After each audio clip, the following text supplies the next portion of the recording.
Yes, welcome again to With Chats. With Chats on YouTube is your favorite channel. For those of you that have been following and recommending the channel to your friends, thank you so much.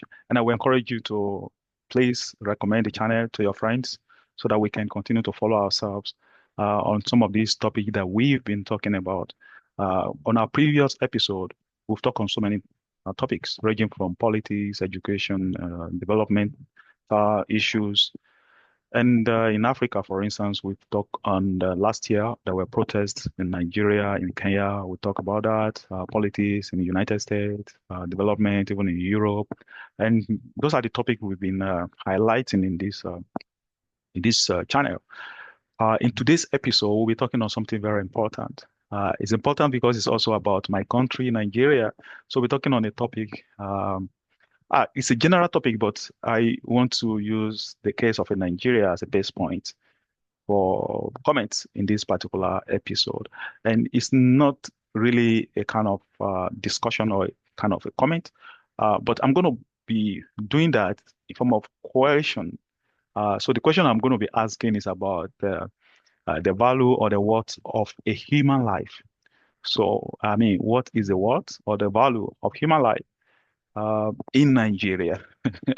Because based on the event and some of the happenings in the country, it's look like um, we Nigerians seems to place less value on human lives, on our own lives, and I think the it has been the situation for for some time, but I think it's getting really so worse, and we I think we need to address that as Nigerians. We need to have a reorientation. We need to have a sort of awakening so that we can really place real value on human life. Because of this particular topic, I try to actually look up to the value of life, if it has been, if people, if one has been able to quantify the value of life. And what I saw, I think I saw, I'll just talk about two things. The first is about there is no monetary value for human life. There seems not to be any form of monetary value or quantification for human life, either in Nigeria or any part of the world. So people hasn't been able to quantify the worth of human life. But the other thing I also saw is that there has been a sort of kind of a quantification of what is called the value of a statistical life, the value of a statistical life. And what does that mean? It simply means that there is a marginal cost or a kind of a benefit associated with keeping a life alive or preventing a fatality or preventing death. So what is the benefit of preventing a death, or what is the benefit of or the marginal cost of preventing a death? So that is the value of a statistical life. That is, for every life that stays alive, so there is a benefit either to that person's life, to the family, to the society, to the community, and even to the nation at large. So, but in Nigeria, I've been so much concerned because of a series of killings that have been happening in that country in recent time. Of course, it's been ongoing. It's been years upon years. Um, Maybe we'll just say since the severe or the severity of the terrorism issue in Nigeria, which is the early 90s or so. And from the time of Boko Haram, even until now, there have been different groups of terrorist groups in Nigeria, all kind of killings, agitations, even in the southeast and other part of the country, and all kind of killings also. Uh, Killings related to terrorism, banditry, herders, farmers clash, communal clash, gang-related extrajudicial killings. In Nigeria, you see people who have been alleged or being caught in the acts of something that is bad or criminal act. So you see group of people um, getting them together and kind of kill such individual. Uh, Killings also associated with recklessness.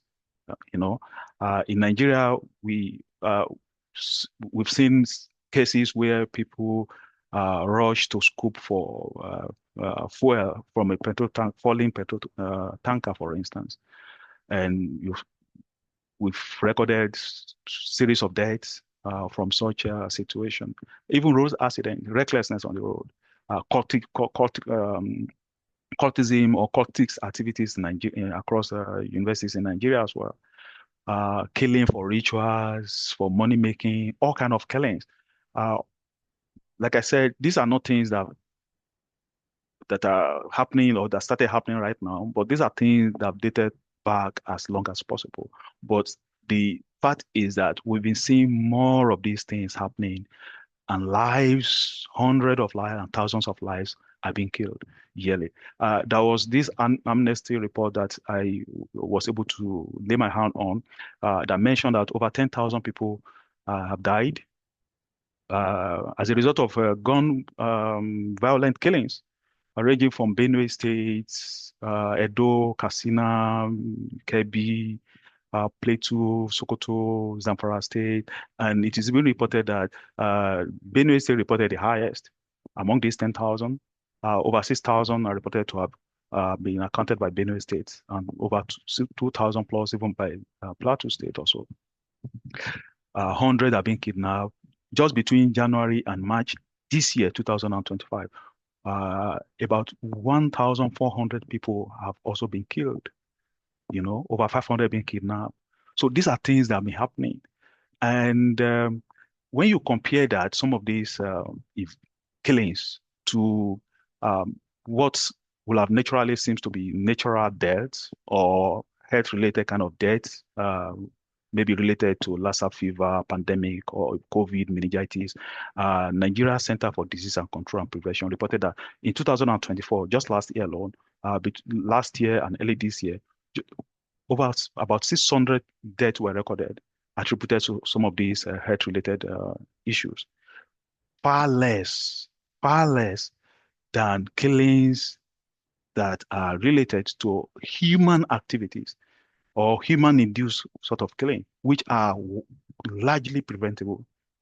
So, and that make me to wonder if we as Nigeria actually place a value, or we actually have any sense of value for human life, for our own life. And we will, when we look deep, we will see that we are all complicit of this. So when I say we are all complicit, I mean myself, every one of us as individual, even the government. For instance, we as individual, I think we have responsibility. We have a part to play. Ranging from young people in the university, for instance, who involve in courtesim. So imagine as a young individual, if you really value your life, you value what your life means to you, to your family, to the society, to the community, to Nigeria. Like I said, that is the value of a statistical life.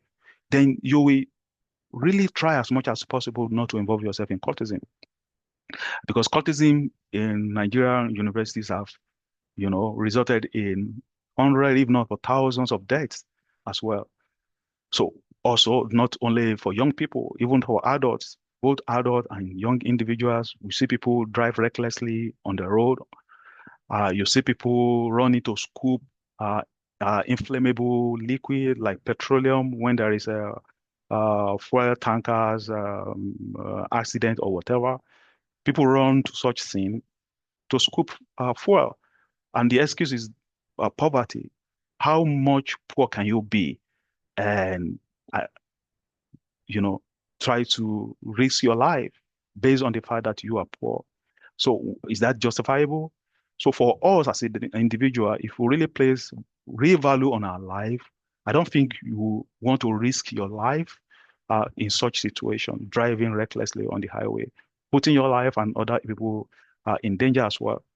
We see people also killing for rituals, just because there is a kind of a belief that there is a way you can make money, become influential when you kill another individual.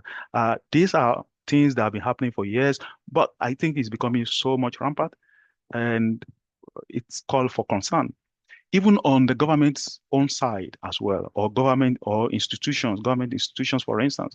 You see people being rushed to the hospital. Just last week, I read a situation where accident victim were rushed to the hospital, and the government hospital refused to attend to them because they need sort of a clearance from the police to say that they were truly accident individual.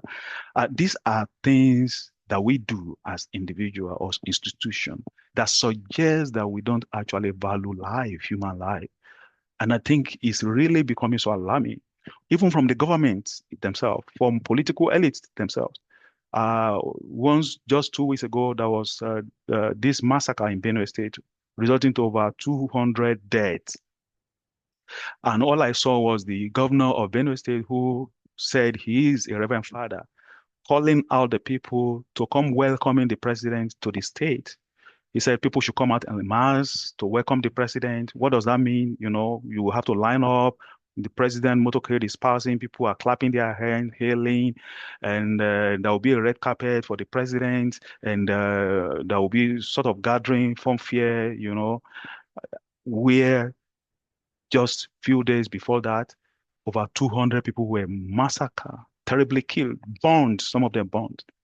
And here were you, the governor of the state, asking people to come, clapping their hands to receive the president. So that is even to say, even a reverend father who said he's a reverend father seems not to even understand what human life is.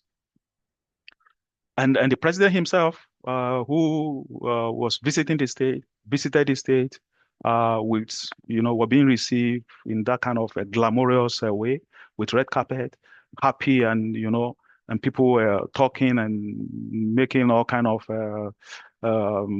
salutation, kind of a praises to his name. And that just reminded me of an incident that happened in Spain last year. It was last year when Spain had this terrible flood. And the king was visiting, or one of the, I think the king was actually visiting one of the sites, one of the sites that was terribly destroyed by the flood. And he was belted because people stoned, maybe not threw stone, but people threw things at him. This is not to say, or this is not to suggest that one is encouraging violence, but the fact is that the act of belting him, of throwing things at him, is a suggestion that people are showing disapproval, anger, that this could have been avoided. Flood is a thing that with adequate preparation, uh, preparedness, it can be avoided.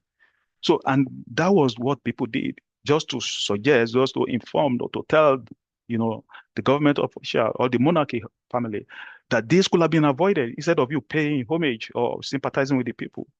But if you turn the situation around to Nigeria, the king will have been celebrated, clapped, people will have been clapping their hands, happy, jumping for seeing the king. So the value of human life in Nigeria has really diminished. And I think in Nigeria, that suggests to me that there is a value to human life, and such value is diminishing rapidly, which is not supposed to be. As a matter of fact, because there is no quantification in terms of monetary time of what life really was, but there is what we call value of a statistical life. Like I said, in developed part of the world is put about $1 million to $10 million. That is the benefit that is attributed to a life, preventing a life from dying, or preventing a life from fatality, or from death. That value is called value of a statistical life. In Nigeria, it's about $500,000. But it suggests to me that it's even far less than that as a result of our attitude, how we behave, how we make our life, or how we engage ourselves with reckless things in the country. I really hope that you know, things can really um, turn around.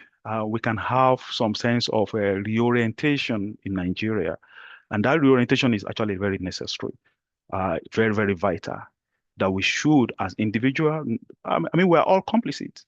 Every one of us, myself, and every one of us, government officials, institutions, we're all complicit of this. So we need to reorientate ourselves. We need to reinform ourselves that human life is really so precious. And that should be, even in Nigeria. I doubt if there is any part of the world where people died or people are being killed in hundreds, monthly. I doubt, except it's not being reported, except it is not being reported. Of course, there are killings, shootings, either in United States, even developed part of the world. Just a few weeks ago, there was a shooting in Austria. There are all kind of things that way in all parts of the world. But when you have 100 being massacred recklessly, it's really disheartening. And I think as Nigerians, we need to wake up to this and we need to really ask ourselves questions. And until we are able to place or reassure ourselves that human life is really precious, that is when we're able to tackle some of these things that confront us, either communal clashes, you know. Imagine if we really place a value on our lives, then there won't be no reason why villages who have been neighbors for centuries will fight each other on a piece of land. So if we really value ourselves, there will be no reason why people, we tend to accommodate criminals who have those evil intents to destroy that particular village. Because I learned in Benue State that people who perpetrated that evil or that massacre were really in that village, were harbored, were accommodated in that village by a set of people. So because seems to be no sense of value to human lives. So for everyone watching this, I really want you to share this video so that we can educate ourselves even as Nigerians and even as Africans. We need to put or place more value, prioritize our lives as individuals, and so that we can have a better society that we all aspire to have. And I pray God help us to do that. For you watching this, if you have a different opinion, please express that in the comment. Or if you are watching from a different country and your own country have a similar or different scenario, please, it will be very important as a kind of form of education to share your comments, your perception in the comments as well. I'll be looking to read as many comments as possible. But don't forget to share this video. Don't forget to ask your friends to like it. And I hope to see you again in our next episode. If you have any topic that you want us to comment on our next episode, please kindly highlight that in the comment section so that we can do that in our next episode. Until then, this is With Chat. Thank you so much and bye.